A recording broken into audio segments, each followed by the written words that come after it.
On to the Dancing Dreamers with DJ Damashii. You're listening to us live on MSP Waves Radio, hosted by the Minnow Support Project, a community of Steemit users who are dedicated to helping newcomers to the Steem blockchain achieve success through community building, networking, and mutual support. I'm DJ Damashii, also known as Rodeo670 on Steemit, and you're tuning in right now to the 9th live broadcast of the Dancing Dreamers with DJ Damashii. Thank you so much to everyone who tuned in to the previous 8 episodes of the first ever Steem-related EDM radio show. And of course, thank you to everybody who's tuning in right now. Hopefully some of you guys who are listening to Main Event and Poetic Snake's show are sticking around, and hopefully you'll give this show a chance too. So before I begin, I do have to inform you all that MSP Waves Radio and its owners take no responsibility for the opinions or statements made by the talk show host or their guests. Statements and show topics are not necessarily the beliefs of the radio station. The material on the Dancing Dreamers with DJ Damashii is provided for educational and informational purposes only. So, for those of you who have been following my show for a while, you guys know that I love to start my shows off with some music, to kind of get myself really into the right mentality for it, and and just start off with some good energy, or whatever it is. But yeah, so let me start you guys off with this track called This Is Home, and it's by Coon and Wild Styles.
Once again, everyone, that was This Is Home by Coon and Wild Styles. So, tonight, I wanted to make my show all about my favorite subgenre of EDM, hardstyle. Um, and the reason I'm making it about hardstyle, it's kind of like, it's not exactly like the most joyous of reasons, I guess you could say. Um, I actually wrote about this in my post promoting this show, and the reason I chose to make this particular episode about hardstyle is because I'm dedicating this episode of my show tonight to my best friend TJ, aka J Dubs, who I've talked about several times in the past. Who is currently recovering from his surgery and the complications, the several complications that arose from it. He recently, well, I won't go into details, but you guys can read the story about it that I posted earlier today if you care enough to check it out. Also, actually, I do have to let you guys know. That last week I was talking about rave totems, and some people were asking for pictures of those rave totems, and I told you guys that I would have it up in my recap post. I'd have pictures, and so I did. I definitely included some pictures in that. So if you guys still want to check out some cool rave totems, you can check that out. I'll post the link in the audience chat right now, actually. Ooh, sorry. My voice is kind of shot right now. But anyway, there's that link right there. All right, so back to the show. So my best friend is recovering from his surgery. And so I decided to make this show tonight about hardstyle because it's one of his favorite subgenres of EDM, and he loves it pretty much just as much as I do. I love hardstyle so much. It's the best. But yeah, I'm just, I made this show in the hopes that, him listening to all this hardstyle music that I'm playing will help to uplift his spirits even just a little bit, and hopefully take his mind off of all this craziness that comes with the recovery process from a surgery. So, oh man, all right. I really love hardstyle, guys, so much. There's something about this particular style of music that just, I don't know, it's just crazy because it just elicits these like really deep emotions in you and gets you super feelsy, and then it switches things up on you, and then just like gets you to go all out and just like stomp around and just go crazy. I love it. It's such a paradox, but it's so cool. So for those of you who are listening right now who don't know what hardstyle is, or who don't even, you're not really EDM heads and don't really listen to EDM, I'm sure you're wondering, what is hardstyle? So, this is gonna get a little technical sometimes, I guess. Actually, before I continue, I just wanted to notify you all, I guess, that tonight's show is going to be a little different than normal. You probably won't hear me talking as much. And also, for those of you who've been watching, for those of you who've been listening to my show, and who know that I love to include like a little bit of esotericism in it, and love to talk about like the more spiritual, philosophical, esoteric aspect of raving. Tonight, we're probably not going to get as much of that. Maybe, just maybe, there might be a brief mention somewhere. But tonight's show is definitely just all about hardstyle music.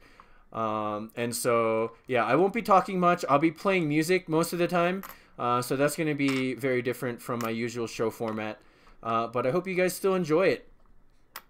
So, going into hardstyle. What is hardstyle? So hardstyle, it's this subgenre of electronic dance music, which it was influenced by hardcore and gabber, hard trance, acid house. Ooh, excuse me. It was born. Ooh, man. Sorry about that, guys. I'm still kind of sick, actually. So, Hardstyle was born in the Netherlands, embedded deep within the rave scene in the Netherlands. I want to say around the year 2000 or so. People still haven't quite fully come to a consensus exactly about like exactly when Hardstyle was born. But most people agree that it was around the year 2000 or so, give or take a few years, you know. So, Hardstyle came about during the musical explorations of producers like The Prophet, Zany, Lady Dana, you know, those types of old school hardcore types who they were making hardcore music at the time. But they I guess they realized that it wasn't really that easy to dance to, and so their goal, when they embarked on this, you know, exploration into what would become early hardstyle, they, you know, they wanted to come up with music, or they wanted to make the music that they were producing more suitable for dancing, and without really intending to, just, you know, through musical exploration and experimentation, basically, they ended up, you know, creating this brand new genre of music that really caught on, and people started to listen to it, people started producing it, and it just started. That was the birth of hardstyle, you know. So early hardstyle, what now we refer to as early hardstyle, it's distinguished by a 140 BPM tempo. It's got a lot of reverse bass in it. Let's see what else. The kick is louder than most of the other styles from that time, and the atmosphere of the music, it's kind of dark, and the music gets kind of repetitive at times, but it's known mostly for its usage of like mostly screechy stuff and reverse bass, and you can typically tell an early hardstyle track because you'll be able to hear its hard trance roots in it. And so with that, I'm gonna play you guys this song, which was like, it was super popular in the early hardstyle days. This is "I'm Your DJ" by Zenith and Avex.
All right, everyone, again, that was I'm Your DJ by Zenith and Avex.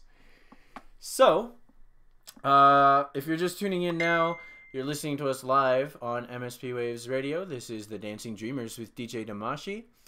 And I just wanted to take this time real quick to say thank you so much to everybody who's tuning in right now. You guys are all awesome. I see Angels in the audience. A Sun Intrigue is here. Breeze, Captain Furry, JPG is here. Menno, Pensive, Seveaux, Soundwaves, Photon, and Stacy Jean. Thank you guys. You guys are awesome. I really appreciate you taking the time out of your night to, to hang out with me basically on the air for 2 hours. You guys make it, make it worth it. So thank you. Anyway, tonight we're talking about hardstyle, my favorite genre of EDM. And I wanted to go through like kind of a really brief history of hardstyle by playing you guys some music and kind of talking about it for a little while. So, and before I continue, actually, I keep forgetting to mention this every week, but now that I've finally remembered, if I play a track, by the way, if you guys are in the Discord, in the MSP Discord, and I'm playing a track, you guys can, and you're on a desktop client. I'm not sure if it'll work on a mobile client, but on the desktop client, I've linked my Discord profile to my I almost said Steemit account to my Spotify account. And so all the songs that I play in my shows, actually, if you're ever curious what's playing, you should be able to go into the tab that says On Air MSP Waves DJ and click on my name. And if you click on my name, it should show the track that's playing currently. So go check it out sometime. Anyway, so hardstyle rose to widespread popularity in 2003 when the inaugural Climax event was held in the Netherlands. It started gaining like widespread popularity after that because obviously more and more people started going to the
by the way, all the K sounds are actually Qs. So hence the company Q Dance. So anyway, yeah, I feel like I've been talking for a little while. So here is another song for you guys that was popular at around that time, actually, from like 2005, 2007-ish or so.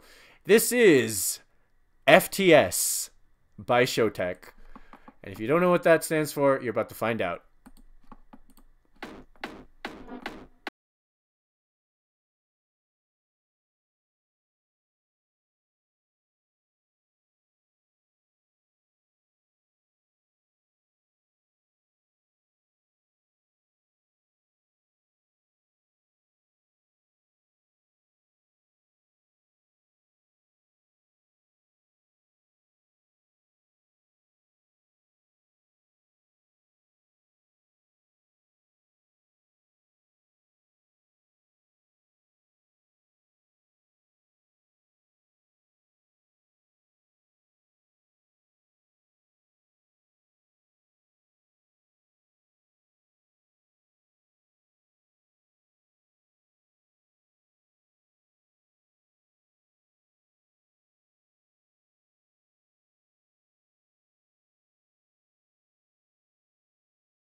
All right.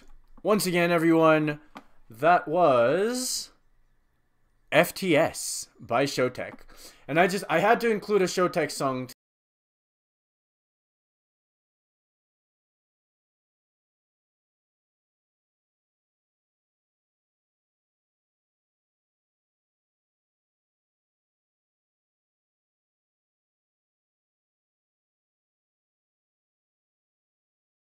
Showtek is one of the headliners for that festival. And everyone here in Utah is like losing their shit because this is huge basically.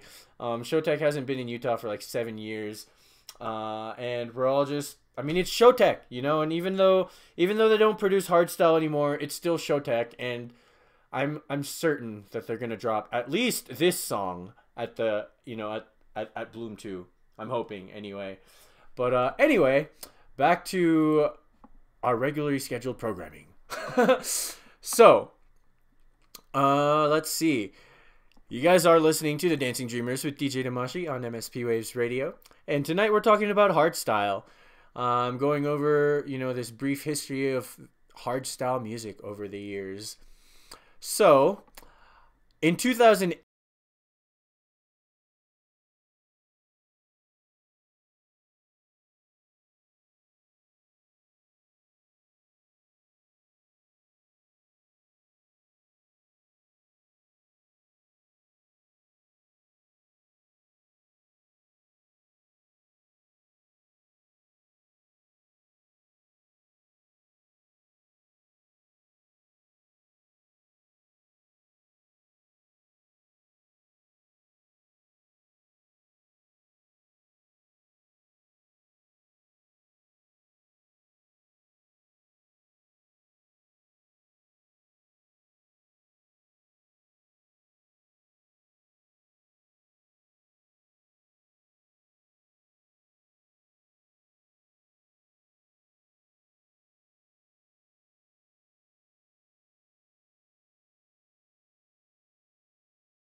To like the hardcore influences. So, with that, let me play "Just Say My Name" by the hardstyle legend himself, Headhunterz.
Alright, everyone. Again, that was Just Say My Name by Headhunterz.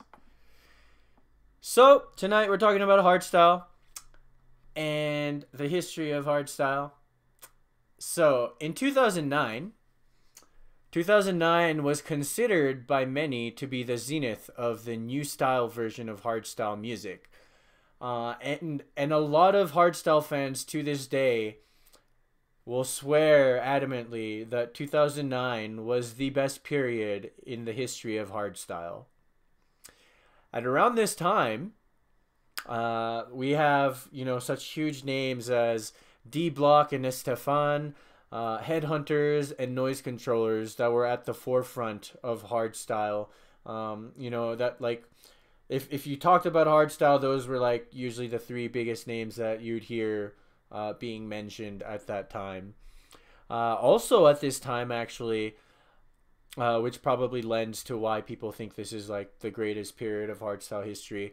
At this time, actually, hardstyle was also finding a home in Australia, and it was gaining mass popularity thanks to now they don't exist anymore. Well, they do, but solo. But back then they were a duo known as Bioweapon.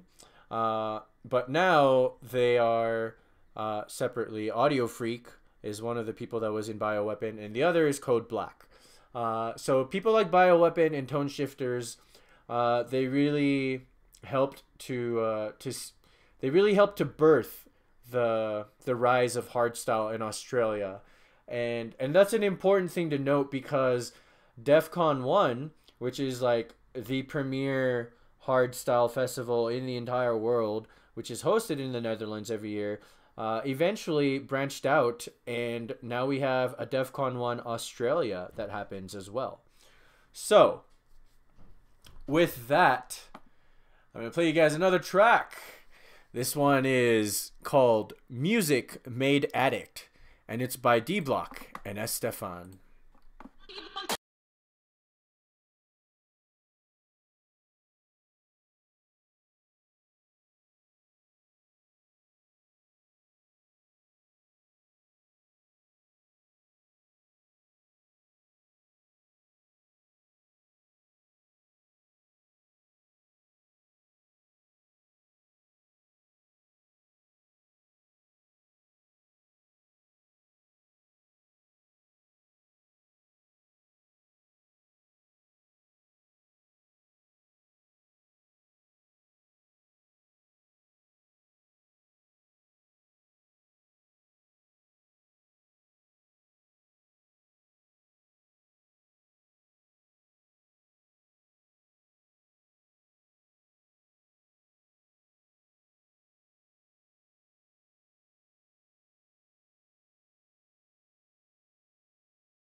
Alright, everyone.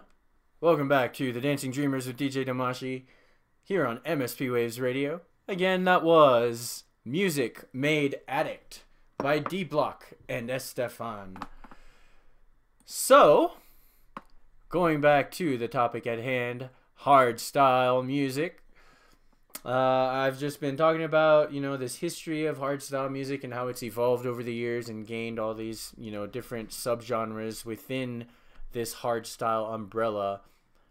And of course, the hardstyle umbrella falls under the umbrella of electronic dance music.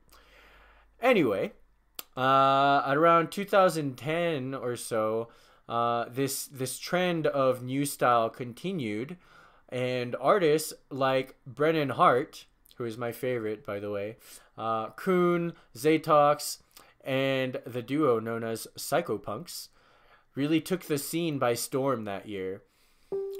However, even though new style was still at the forefront of hardstyle music, artists like Noise Controllers and Crypsis were producing this rougher sound, which began to gain in popularity. So they were kind of like this precursor to another version of hardstyle that emerged later on. Other artists, such as Headhunterz at this time, they began to experiment with new sounds. They began to incorporate that into their hardstyle tracks, such as dubstep, for example.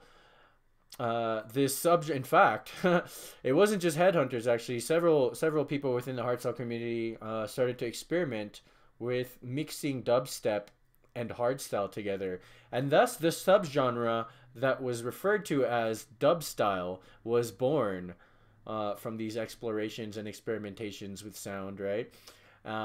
Perfectly blending dubstep and hardstyle into tracks like the MF Point of Perfection by Brennan Hart and Headhunterz, which I'm not playing tonight, actually.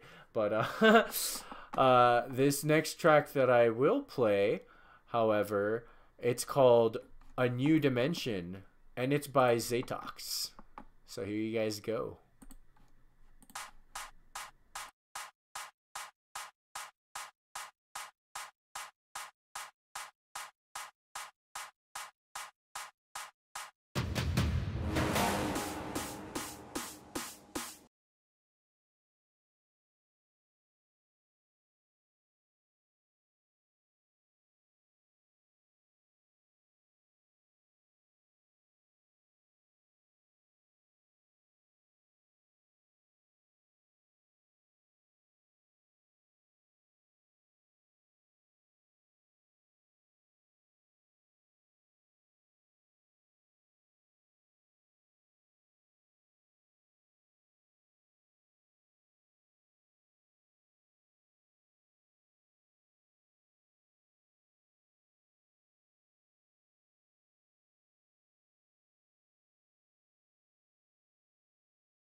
Alright, everyone.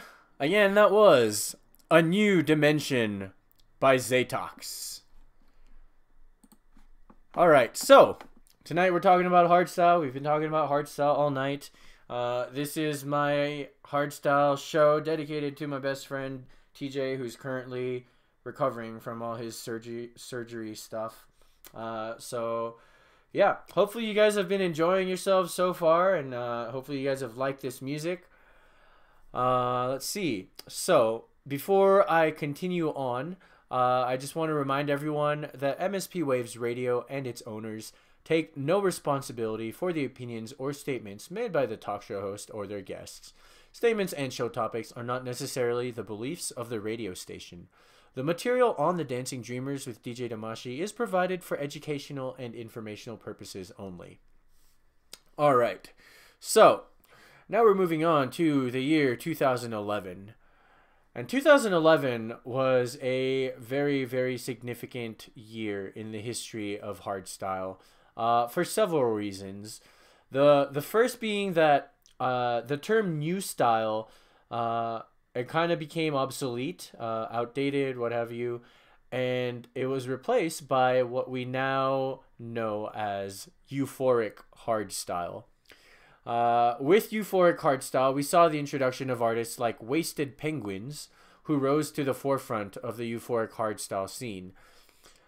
This is the kind of hardstyle that most people who love hardstyle would consider to be the most beautiful version of hardstyle. There's just something to be said about euphoric hardstyle that doesn't quite fully apply to all the other versions of hardstyle out there. It focuses a lot on minor melodies, and like it usually sounds kind of sad or melancholy or whatever, and then it kind of shifts from this like sad point into like this really high, like uplifting euphoric sound, which is really, really cool. I've always loved that about euphoric hardstyle. So it's actually, euphoric hardstyle has actually become one of the most popular subgenres of hardstyle over the years. And my guess is it's because it's so euphoric and everybody that listens to it can't help but feel good, you know? So, yeah, euphoric hardstyle, it's actually even more influenced by trance, you know, because a lot of the, oh my gosh, components, I guess, I can't think of the right word right now, but components comes close, I guess. A lot of the components that you hear in progressive uplifting trance, you can kind of detect those in euphoric hardstyle as well. But anyway, in 2011, while euphoric hardstyle was at the forefront of hardstyle craziness, it was actually also, it was less known at the time, but it was starting to get further and further developed. But the darker side of hardstyle, because, you know, like everything else in this dualistic existence that we live here, everything has like this duality to it, where there's like a light side and a dark side or whatever. And it applies to hardstyle too. There's light hardstyle and dark hardstyle, right? But anyway, so on the darker side of hardstyle, this new subgenre of hardstyle that was referred to as raw style, which I'll get into later, it was gaining more popularity as well with artists like Guns for Hire, which consisted of Randy and Adaro. They brought this really raw sound to Climax that year, and everyone just loved it, and it started to spread from there. Unfortunately, 2011 wasn't all sunshine and rainbows, and it wasn't all hardstyle, unfortunately, because one of the legends of hardstyle, Showtek, in 2011, this was the tragic year that Showtek decided to leave the hardstyle world behind to pursue a career in electro music. A move that caused countless fans of Showtek to cry rivers and rivers of hardstyle sadness. And on that note, I'm going to play you Gimme Love by Noise Controllers.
All right.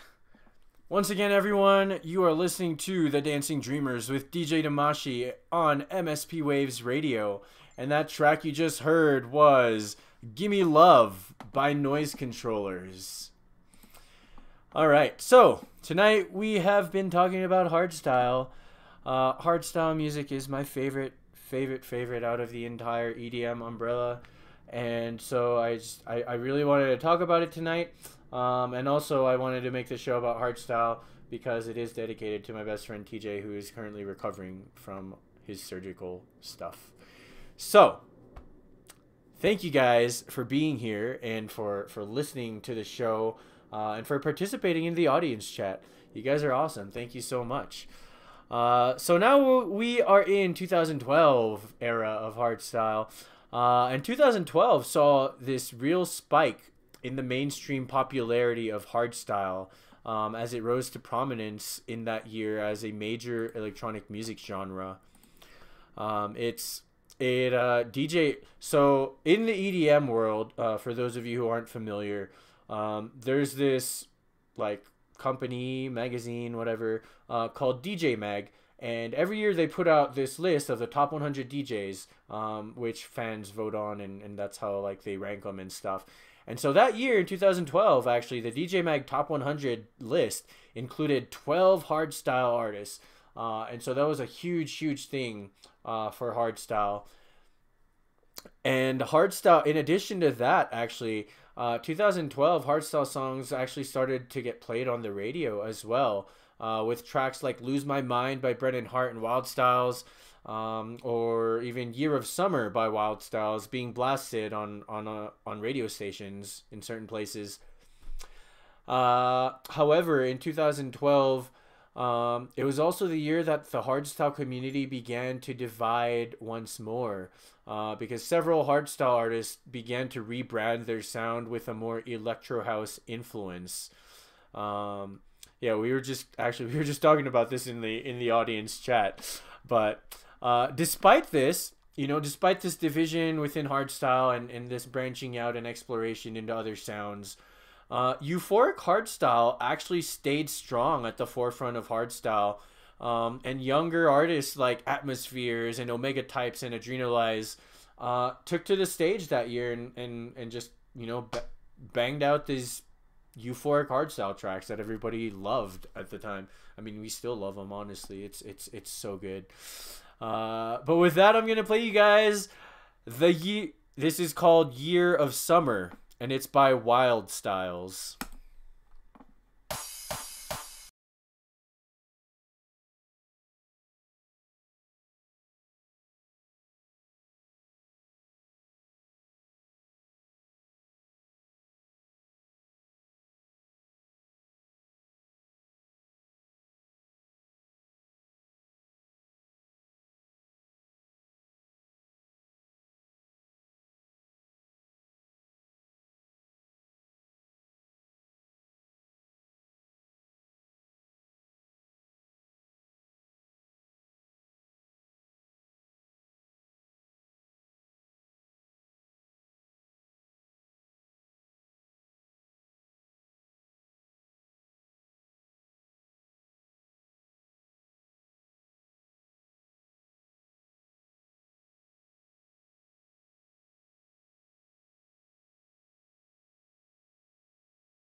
All right, everyone. Once again, that was Year of Summer by Wild Styles. And you guys are listening to The Dancing Dreamers with DJ Damashii on MSP Waves Radio. At this point, I would like to remind you all once again that MSP Waves Radio and its owners take no responsibility for the opinions or statements made by the talk show host or their guests. Statements and show topics are not necessarily the beliefs of the radio station. The material on The Dancing Dreamers with DJ Damashii is provided for educational and informational purposes only. So, Hardstyle, ladies and gentlemen, Hardstyle. 2013 was another tragic year in the history of Hardstyle, as the main Hardstyle legend himself, Headhunterz, chose to move on from Hardstyle and into electro, just like Showtek did 2 years prior. What a huge letdown that was for all the longtime Hardstyle fans. Everybody who had loved Headhunterz music from the very beginning. Which is, you know, I'm kind of on the fence about this, honestly, because I believe that if you're a fan of an artist and they choose to, you know, and they choose to explore different sounds or what have you, you should be supporting the artist in their attempt to broaden their musical horizons, right? But everyone kind of like, everyone that I've talked to anyway within the EDM community is kind of this mindset that like, oh, Headhunterz kind of turned his back on Hardstyle, you know, he betrayed us kind of thing, because he moved on to electro house, big room kind of stuff, because that's where the money was, right? But you know, that's another story for another day, I suppose. But anyway, 2013. So Headhunterz had left, and then at this point, however, even with Headhunterz leaving, the hardstyle genre itself had been so established, and there were so many branches of it. Hardstyle had grown so diverse by this point that, you know, there was something for everybody who loved hardstyle. But by this point as well, now that Showtek and Headhunterz had left the scene behind, you know, those guys were like at the forefront of hardstyle for so long.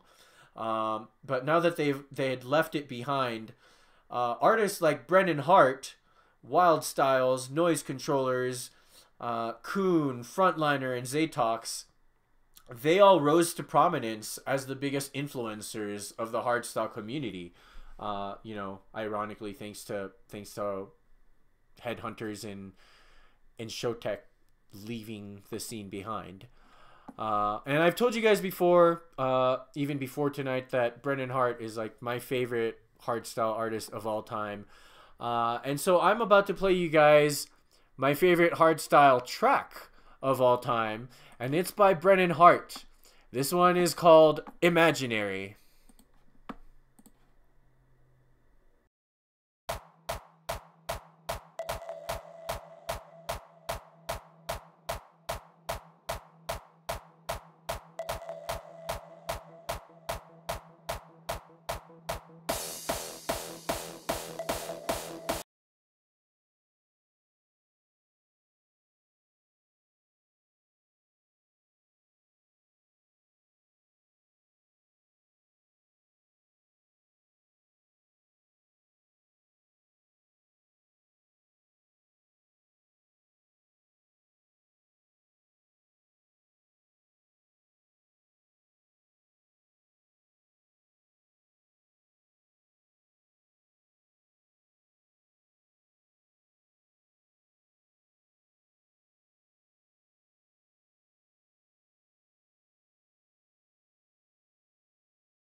All right, once again, everyone, that was Imaginary by Brennan Hart. And that is my favorite hardstyle track of all time from my favorite hardstyle artist of all time. Oh man, I love that song so much. I mean, did you guys listen to the lyrics of that song? It's I still remember the very first time I ever heard that song. It was the very first time I had ever heard or seen Brennan Hart. And it was actually at EDC Las Vegas last year. My friend Ronnie kept talking about Brennan Hart, and he really talked up Brennan Hart a lot. And so I was like, all right, I guess I have to check him out at EDC. And I just so happened to stumble upon Brennan Hart's set at EDC while I was walking around the festival grounds. And so I was like, oh man, this is the dude that Ronnie was telling me about. I should stay here and check out his set. And like not even 2 minutes after I decided to stay for Brennan Hart's set, he dropped Imaginary. And he dropped actually a different version of the song, which unfortunately I can't play on the air because it's not in the database that we have to search the music on that we play on the radio, unfortunately. But it was the live edit or live cut, I think it was, of Imaginary. And it started out with this really like beautiful melodic like violin music, and it just, I mean, it was perfect. It was so perfect in that moment when I discovered it, and it moved me to tears. That's how beautiful that moment was in that song. Yeah, so that's why it's my favorite. I'm never gonna forget the moment that I first heard that song. It's something that is etched in my mind forever. And I'm so happy that Brendan Hart is coming back to EDC this year, because now I get to take TJ and take him to his first Brendan Hart experience, which is going to be awesome. So, oh man. Whew. All right. We're nearing the end of my little walk through hardstyle memory lane here. But 2014 onwards, it saw a huge rise in raw style, which I told you about earlier. I touched on it briefly, which by this point was a newer, rawer, harder sounding version of hardstyle, with huge events like Capital and Supremacy being dedicated solely to raw style. Raw style, by the way, it's known for combining influences of hardcore and early hardstyle, with this emphasis on the usage of raw sounds and kicks. It became a lot more popular as more artists decided to focus on this more hardcore sound. They wanted this more hardcore influenced sound with heavier distorted kicks and sharper, more intense screeches, accompanied by like dark melodies or whatever. But hardstyle has continued to thrive and evolve over the years. And 2017 specifically was a huge year for hardstyle, because the man, the legend of hardstyle, Headhunterz, in 2017 appeared on stage at DEF CON 1, which again is the biggest hardstyle festival in the entire world, hosted in the Netherlands every year. So Headhunterz came to DEF CON 1 and announced to the entire world that he was coming back home, to the musical home that he never should have left in the first place, hardstyle. And just saying that right now, like, just talking about that on the radio, like, my eyes closed and my heart just like warmed. That's how strongly I feel about Headhunterz coming back to hardstyle. I just, oh my god, everybody was so excited last year when that happened, and so I'm looking forward to catching my very first Headhunterz hardstyle set at EDC this year when he comes. Oh my god, I'm so excited. So, Oh man, I've talked for a while, guys, and it's funny because I even said at the beginning of the show that I wasn't going to talk much, but here I am, almost a whole half hour into my second hour of my show, right when I'm supposed to have guests. Um, anyway, so now is about the time where I'd like to bring guests onto the show. So if anybody in the audience right now is willing to come on the air with me, Seveaux, I'm talking about you right now because you're the most active person in the audience chat. If you guys, if you'd like to join me and talk about your raving experiences or your experience with hardstyle music, please feel free. Let me know, and I'll switch you over to my voice channel, and we can talk on the air. Seveaux, I've been trying to get you on the air with me like since day one, basically. So, I mean, now that you're here, if you'd like to, that'd be awesome. No pressure though. If you don't feel like coming on the air with me right now, that's fine. I won't hold it against you. I promise. Oh man, but yeah, we've been talking about hardstyle tonight, guys. If you're just tuning in, we have been talking about hardstyle because I decided to dedicate this episode of my show tonight to my best friend TJ, who loves hardstyle just as much as I do, and he's stuck at home right now recovering from surgery and from all these complications that arose after his surgery. And so I just wanted to play a lot of hardstyle music for him, and in the hopes that he would uplift his spirits a little bit and he would enjoy it. So, all right. So, my guest for tonight officially is going to be my friend on Steemit, Seveaux, who's been participating in the audience text chat this whole show. So, thank you. I'm about to bring him on right now. Seveaux, can you hear me? Hello? Yeah. Yeah, man, enjoying your show. This is exactly, you know, my teens with the music and stuff. Yeah, So it's really nostalgic. I'm so glad that you're enjoying it. I've been, like I said, I've been trying to get you on the show for a while, but you live all the way out in the Netherlands, and so the timing is like off and it's weird.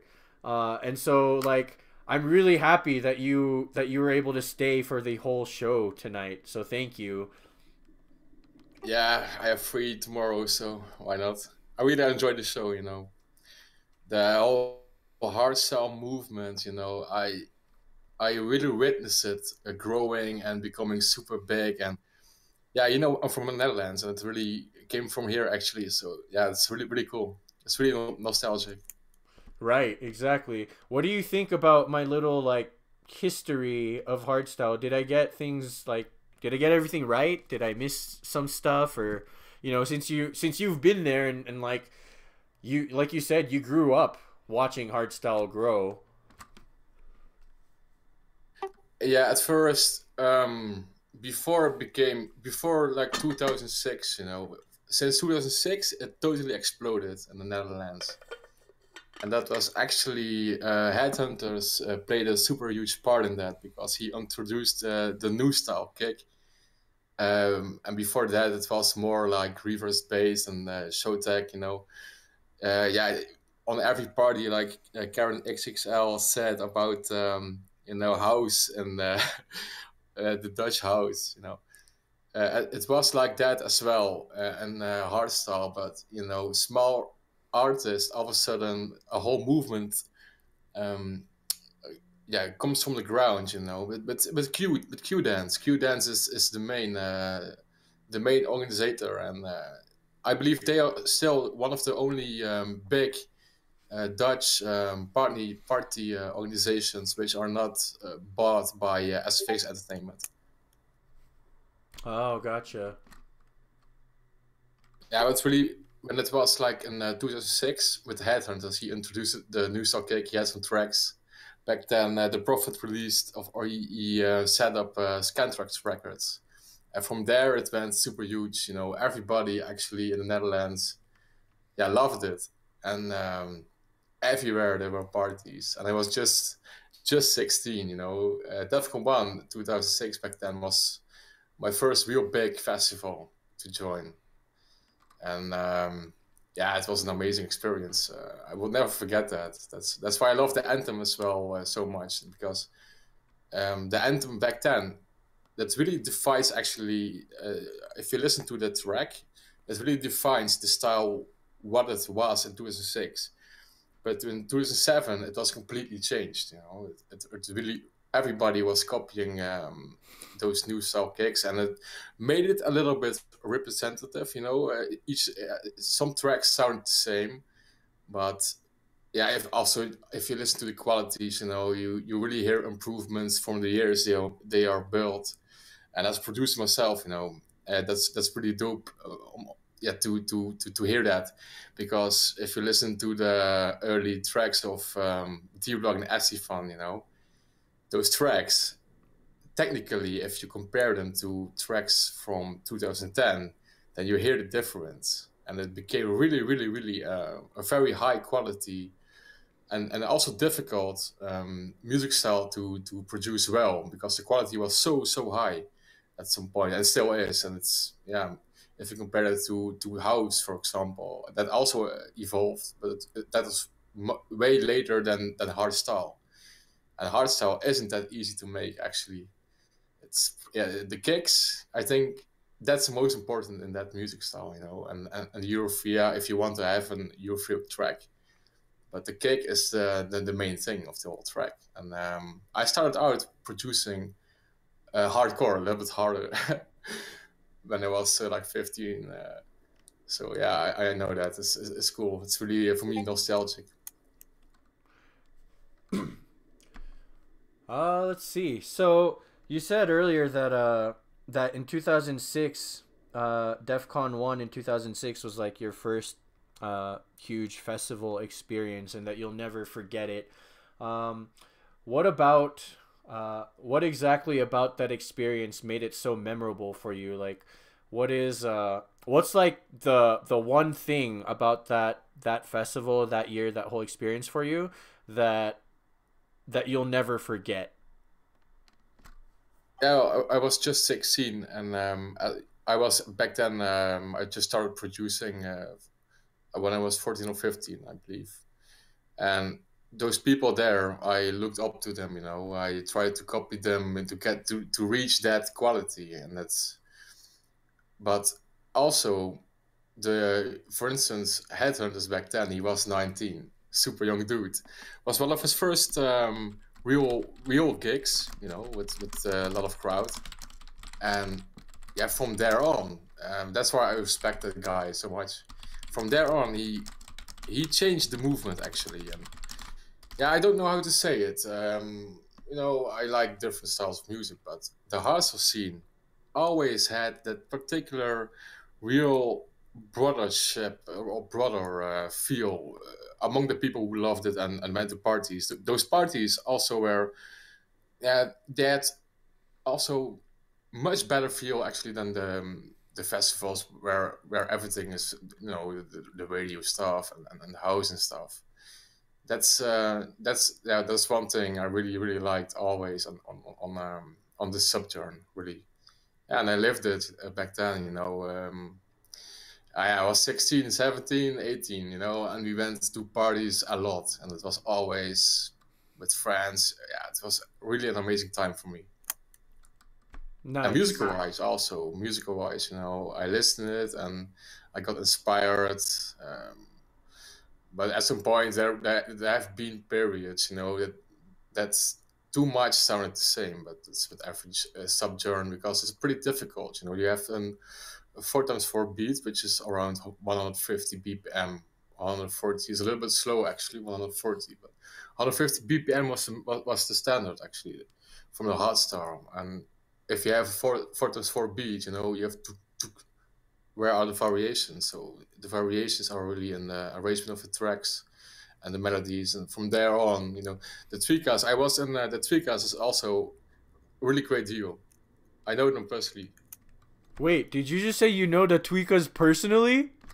Yeah, I was in the same track group back in the days, around 2007.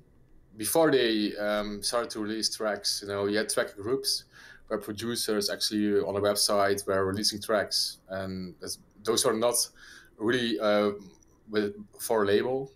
It was just releasing tracks for people. I wish you could see. I wish you could see my face right now, Seveaux, because my jaw literally like just dropped to the floor. Like, I love the tweakers, dude. Like, that's so Yeah, man, crazy. they are super good, man. Yeah, they are cool, really. I mean, yeah, just awesome dudes. Two super, two guys, who are actually so, yeah, actually one guy, but yeah, it's a duo, and I also see a lot, in hardstyle there are a lot of duos, good duos, like Nose Controls was as well before he went solo. Um, a good duo, yeah, was always a little bit, they had some special because you have two people who are so, yeah, like a machine, working together on music, that you have double inspiration. I always saw it like that. Duos always did well. Deep Blog and Esifan as well. They were at the time in 2007, also really really, yeah, what do you say it, a certain sound which was recognizable, and set also standard for future tracks which were inspired on those tracks and stuff like that. Yeah, really cool. Yeah, the Tweakers are, yeah, back then already, man. Their tracks, everybody was like, "What the fuck was that?" Really cool. Yeah. I want to go back to something that you said earlier. You said that like something that you really liked about your festival experience was that like everywhere you looked, there was like this real spirit of like brotherhood among the fans of hardstyle, and that's something that resonated with me because I actually have felt that as well. Everyone that I know of, everyone that I've encountered at festivals who loves hardstyle as well. There's just this weird like unspoken bond that gets formed as soon as you meet somebody else that loves hardstyle as much as you do. For me, I was at this other festival last year called Global Dance Festival in Denver, Colorado, and my friends and I were just walking around the festival grounds and stuff, and we saw these people at the festival, and they were in a group together, and they were all wearing DEFCON 1 merchandise. And so my friends and I, we all love hardstyle, and so we saw these people, and we just went right up to them and started talking to them like, "Oh my God, have you guys been to DEF CON?" They're like, "Yeah, that's where we got all this stuff, blah blah blah." And like these guys like kind of took us into their group for a little while and like started talking to us and told us all about what DEF CON 1 is like, and like how Americans are perceived at DEF CON 1 and stuff. So it was really cool. Really? Oh, yeah, yeah. I can imagine that, because I think the brotherhood comes from that it's not a mainstream thing, and yeah, we here it was in the Netherlands, so I didn't had that with DefCon or something like that. But I can imagine that when, you love something and it's super unknown in the mainstream and in your area, or something, and it can be music like with you, and you see something who likes the same special thing which is not very known. Yeah, like that's maybe the reason also that, on the parties, and it's not only hardstyle but also in hardcore parties, I have, been to those too, and with the cabbers, they had a bad name in the past, maybe the media in the 90s when it all started. Shaving heads, jobless, Right. using drugs. But one thing in common, and that was love for a certain music style. But I also never had, a conversation with people about popular music which is on the radio, and say, "Oh, listen to this part. This part is cool." But those conversations, you have them with, music styles which are actually subgenre, and then special, not known, but special for you. And if you share something, you have something in common with that. That, yeah, that can be, the source of the brotherhood, I think. And maybe that's also the reason that those parties are always were, yeah, much more nicer than those festivals like what is it, here in my city. Uh, yeah, it's a festival where LMFAO and so and stuff were on the main stage, and David Guetta, such festivals. They suck, actually. Right. No, I know exactly what you mean, though. I totally agree. Yeah,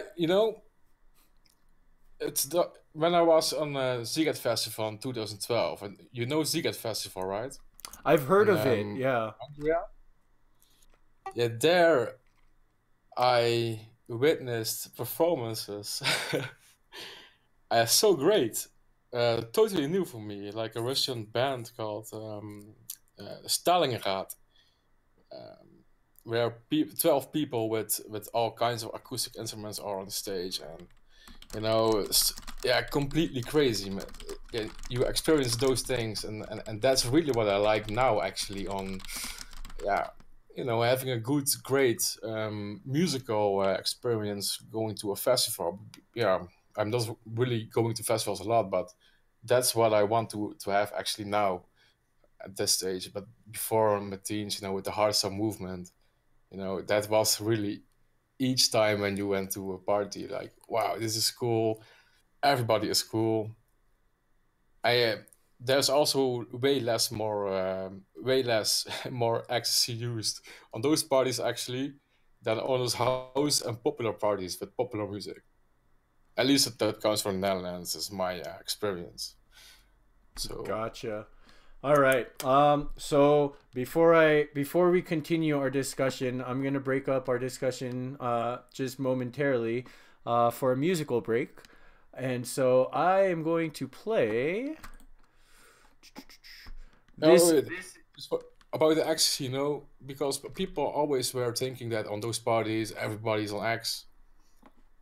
And maybe in Netherlands, that's one of the things that people, yeah, it's really a lot here. It's actually poison, but that's not true. I experienced it myself, so that's why I brought it up. Oh, gotcha. All right. So everyone, this is "Us Against the World" by Darren Styles.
All right, everyone. Again, that was. Sorry about that. That was Us Against the World by Darren Styles. You're listening to The Dancing Dreamers with DJ Damashii on MSP Waves Radio. And right now we are chatting with my friend Seveaux, who I met through Steemit, actually. It's quite funny, actually, because I met him in my early days on Steemit. And I was actually at the time when I had just started my Dancing Dreamers blog on Steemit. I was browsing through the music tags to try to, I don't know, to try to get my name out there, basically, and get my blog out there for the music community on Steam. And I just happened to stumble across one of Seveaux's tracks that he had posted back then, and I was like, man, this is really good stuff. And so I commented on it, and like we started talking, and we became friends. So that's the story of how I met Seveaux. Let's see, Seveaux, are you still here with us? Yeah, man. Sweet. So let's see. What would you say about, like, you've been to festivals outside of the Netherlands, right? Yeah, a couple. Yeah, of course. Yeah, would That's you not so big. how would you compare the festival experience in the Netherlands to, like, elsewhere, to other places that you've been? um, well, you have Nature One in Germany and Cubase, and it goes way more harder there. Uh, is what I think, but the Germans think that it go way more harder here. But there's no decibel limit and stuff. You know, the Netherlands is pretty a packed country, so the space for all those festivals is, you know, you don't have a lot of a choice. So Defcon One, for instance, is on the beach in Almere. Yeah, no, and I live in Eindhoven, which op strand. Yeah, shit, I can't get on the name on that festival where I saw a dude jumping in his underpants on the stage, man.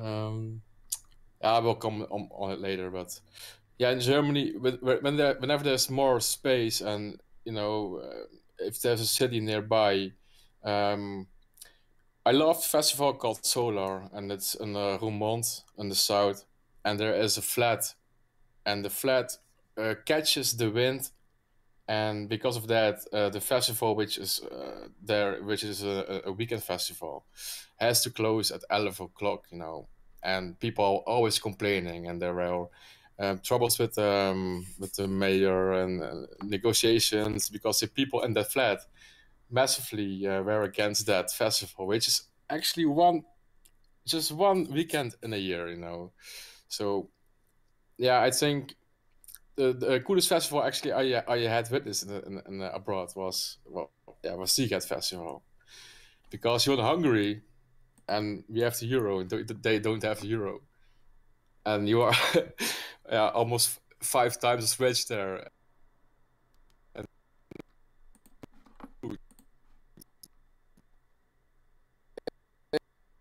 there is everything. It's a whole week. It's completely different as what you will expect. You have literally every genre possible there, but also every act on the world from everywhere, which is in that region. You know, pretty big. Like I just mentioned from Russia, the Stalingrad band. Maybe share a video later.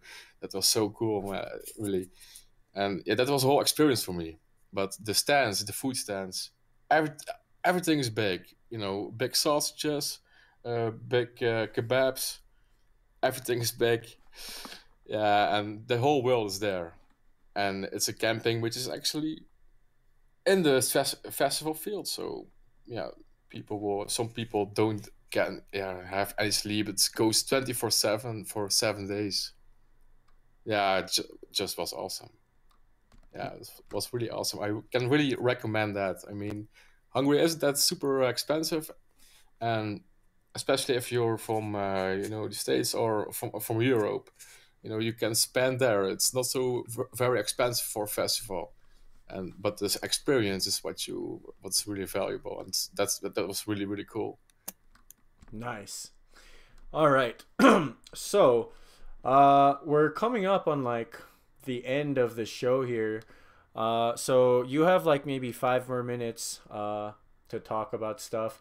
Why don't you? You're pretty like you're pretty established on Steemit, I feel like, and I feel like a lot of people in the community know who you are. But in case there's other people in the audience right now who are listening who don't know who you are and who don't know what you do on Steemit, why don't you give us an update on what you've been doing lately on Steemit, and what are there any like new projects that you're working on, or how's the Steam Music Alliance thing going too? Well, I'm the most lazy team in the world. Nah, I'm just kidding. But I'm not really active in blogging lately. But yeah, when I came to Steam and came to Discord, um, I felt really good with doing stuff with communities. So now I have a Dutch community, which I started out actually to just create a community, but because it was missing. But at the time, what also was missing was a music related community. And as a producer, I've been making music for more than 10 years, and I was doing music. I met with Chief Master, and he was hosting the beat battle. We got in touch, became friends, and we were talking about creating a community for musicians on Steemit, which wasn't there back then, I believe. So yeah, we felt the responsibility to do that, and it's going very well now. It's really active. We are heading now to the 400 users, but it's really we wanted to interact with musicians. Musicians find each other and collaborate as well, and do something with music, because there are so many skilled artists here everywhere actually, and who don't get recognized, or like Termite, for example. He really, his style is very defined. You don't see that often. He has a super defined style, but I don't believe a lot of people know him. But he's very big with the hip hop people around here in Steemit, and yeah, I just love to work with people. I can't sing, I can't rap, so I want to work with singers and rappers, and also we want to give other people a chance to jumpstart their own initiatives, for musicians or for music. So we are hosting now at the moment 12 contests on our channel, yeah, which are hosted by people who came to us and they wanted to drop the initiative in our channel and reach out to the people who are busy with music and do stuff with music. We've been working very hard actually on that since October, and yeah, now it's really going very well, very well. Yeah, people really want to do stuff as well, with us, and yeah, that's really cool to do. You know, as yeah, I like to do stuff, create stuff, and yeah, make an environment for musicians. That's our goal, to have a blockchain environment with good people, good musicians, for everybody who has interest or is in music and wants to learn, wants to uh, get know of good music, wants to curate as well. We are now looking for more curators actually. So if you are a good writer and you love music and you want to do something, reach out to us. I might just have to do that actually, because I have actually like checked out some of the tracks that people have been posting in SMA, and you're right, dude. They're really good. Like it's Yeah, man. amazing. Really, the beat battle, which is hosted by Chief Mapster, now has about 52 entries. That's really a lot. That's really, really a lot. And yeah, that's nice to see that. And also, yeah, we are now in phase 2 of our plan, building it further. So we're coming with a website and stuff like that. We just made today an account on which we do announcements and do updates about the contest and stuff like that. But we also sponsor contests. So with SBD, the team. So we are open for everybody to help each other out, because we are creating a blockchain movement, right? I mean, the blockchain steemit is like Mars, and we are the people who were sent to Mars, and we have to build it there. And we do the stuff for musicians, and we want to build for musicians. So that's how we look at it. Nice. All right. Well, this is about the end of the 9th episode of the Dancing Dreamers with DJ Damashii. You've been listening to my friend Seveaux, who is on Steam. Yeah, that's oh my gosh. Actually, man, we might not have time for this. Real quick, in like a sentence or two, Seveaux, because I make it a point to ask all my guests on the air what their dreams are, because this show is called The Dancing Dreamers with DJ Damashii. So, yeah, in like a sentence or two, if you could tell us just briefly, what is your dream in life? To bring the government down. Nah, just kidding. To have a chill life, without any concerns, and have always be happy. Yes, that is so important. Well, thank you so much for agreeing to be on my show tonight, dude. I know it was like super last minute. I kind of just sprung it on you like on the air live, but is there any like last comments or shout outs or anything you want to give before we close out? Yeah, the show was awesome. I'm happy that it's now a little bit earlier, because normally it was super late, right? So yeah, thanks, man. I really enjoyed the show. It's really brought back cool memories, and it was unexpected as well. And I really enjoyed it. So yeah. Sweet. Well, thank you again for being on my show, man. I just wanted to say one last time, thank you so much to Global Cop and Rondon and the station managers at MSP Waves Radio for allowing me to have this show and for supporting my efforts every step along the way. And with that, everyone, thank you so much for tuning in tonight. Really, you guys are awesome. And I really, really do feel so much gratitude towards each and every single one of you that tunes into my show every week. Whether this is your first time tuning in or whether you've been tuning in for a while, you guys are all awesome. And I truly do mean this when I say you guys are great. And I really appreciate your support. And with that, I'm going to close my show out with the song I always close it out with, Ordinary Life by The Prophet.